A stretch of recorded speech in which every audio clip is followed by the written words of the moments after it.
This is a practice exercise video solution.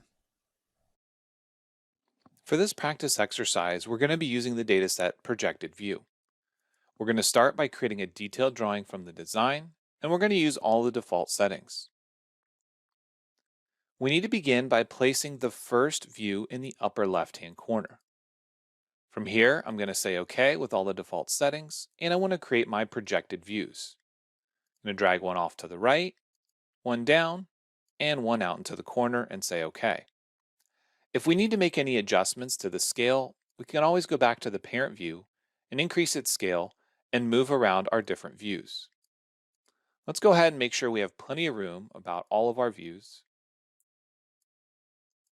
And next we want to add some center marks. Hit Escape to get off the center mark tool, and next we'll use center line.